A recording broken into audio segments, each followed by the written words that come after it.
Hello and welcome to Westminster Presbyterian Church. I'm Michael Barnes, the senior organist, and I've been here almost 30 years. This coming year is my 30th year.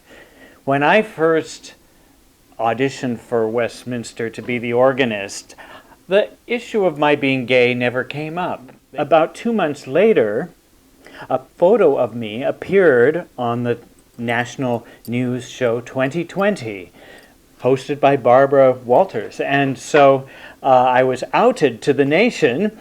What happened after that? That was on a Saturday night, and then Sunday morning, they just said, "We're behind you 100%, and we just want to know if anybody in the church ever says anything nasty to you about it." And I said, "Okay, I'll let you know." So anyway, I'm so happy that Westminster is such a welcoming and accepting place.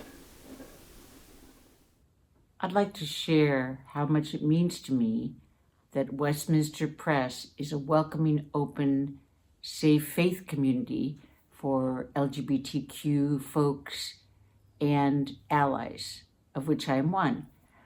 Let me backtrack a bit on my journey.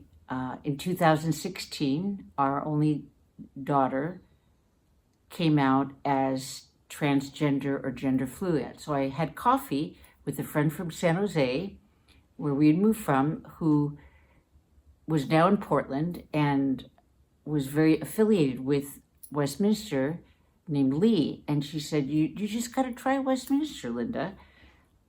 So I did, and around Thanksgiving of 2017, and I haven't looked back. For the first time in my life, I marched in Pride Parade. I made these little noisemakers and waved my flag. I made new friends. It's just so refreshing, and it feels so safe that I can talk about our child. Hi, my name is Elena, and this is my story. In the summer of 2014, I was looking for a job, and I answered an ad to be Westminster's program staff assistant. I got an interview, and at the end of the interview, I was asked if I had any questions. And what I most wanted to know was the church's position on gay marriage, because I feel very strongly about LGBTQ equality, and I wanted to make sure that I might potentially be working for a place that shared my values. I was very happy to learn that not only was Westminster a welcoming congregation, but also that Pastor Beth had just finished officiating a same-sex marriage. So I felt like I was talking to people who shared my values and that I could be happy at Westminster. And luckily for me, they thought so too, and they hired me. So I've been their program staff assistant ever since, and I've been very happy there. And I've had the privilege for many years to help organize the church's participation in the annual Pride celebrations. It's made my job more meaningful, and I feel so blessed to have met so many wonderful people along the way. Our daughter came out to us when she was in her mid-20s. The church where we were attending had had a recent controversy about the ordination of gays and lesbians, and it got really ugly. We realized we couldn't stay at a church where our daughter would be potentially made to feel unwelcome. Tim visited Westminster and found an announcement in the bulletin about a group called Parents and Friends of Gays and Lesbians. We visited again on the day the group was to meet, and we joined them. We were welcomed, and they listened to our story and shared their story with us. And we found a home at Westminster, a place where everyone is loved and accepted and welcomed and valued. Everyone is welcomed and valued for who they are, and Westminster is richer because of it. My name is Martha. And I'm Chris. We've been together for 29 years. Church has been an important part of both of our lives since childhood. We even met in church. We've both served on church staff, and I'm an elder. I'm serving as a deacon. Yet, we've both been deeply wounded by the church. When we fell in love, the pastor at that church told us we might be more comfortable worshiping elsewhere. And while we were loved by many in our last congregation, they still voted against becoming a welcoming congregation. So when we left after 15 years there, we took a short break from church. When we were ready to start looking for a new church home, we decided it had to be one that publicly stated They were welcoming to all. We came to Westminster already knowing a few people there. And as musicians, we were initially drawn by the music program. That first week, we felt so warmly welcomed and loved what we heard preached. We knew we had found our new church home. We had barely been at Westminster a year when we went to Washington State, where same-sex marriages were legal. We got married. The next Sunday, one of the pastors shared our news during the service, and everyone clapped. It was an amazingly affirming moment for us. Where the church had previously rejected us, they now embraced us.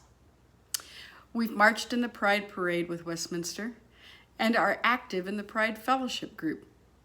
It is our hope that Westminster's affirming approach ministers not only to the marginalized members of the LGBTQ community, but enriches the lives of our straight friends in the congregation by providing diversity in thought and experience.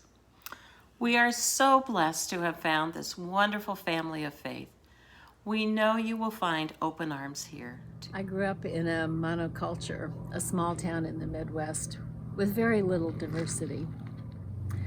As I explored the larger world, thankfully my sense of curiosity was greater than my fear.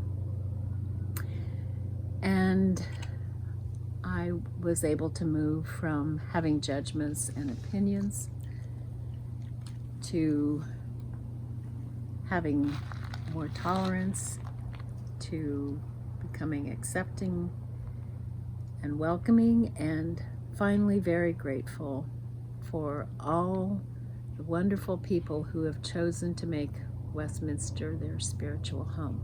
My name is Lewis. I've been a Westminster member for something like 35 years. Early in that time, 2 of my brothers came out. This was a big deal for my small town Midwestern family. But over the years, my father told me that he decided that he finally didn't really need to understand this. He just needed to remember that God had given him children to love, and that's what he was going to go on doing. I've had the feeling that Westminster has the same outlook about that. We just go on loving people. That's the idea. One of the places that comes out for me at Westminster is when we have or do communion. At the beginning of the service, there's something called the invitation to the table. I've listened carefully to this invitation over the years. Sometimes it's very overtly inclusive. Other times the inclusivity is embedded, but it's always been there. And that's one of the things I love about Westminster. I grew up attending Westminster and was elated when we became a welcoming congregation. The friendships I have formed with members of our community who are also members of the LGBTQ community have made my life richer. We've shared meals in each other's homes, told stories, marched together side by side in the Pride Parade, served on committees together, and held each other up when life wasn't so good. I'm so proud that when our pastors call us up for communion and remind us that all are welcome at the table, all are truly welcome at the table.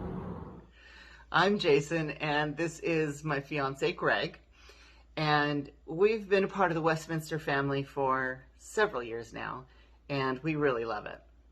Most gay people have had a bad experience with church in the past. Westminster is a place where everyone is welcome and loved. When we announced our engagement in church, the entire Westminster congregation clapped and cheered for us. It was probably our favorite moment in church. It was a great reminder that Westminster is truly welcoming and affirming of the LGBTQ community.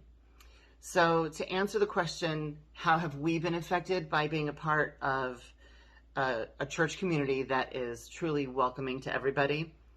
It has been wonderful for us. It has built our confidence, made us feel good about ourselves, and almost been a little bit like therapy to receive that much love from a place that you might think wouldn't love you as much as they do. This church truly loves us. And it's a great reminder that we are loved by God just as we are. And we're so, so grateful to be part of this community.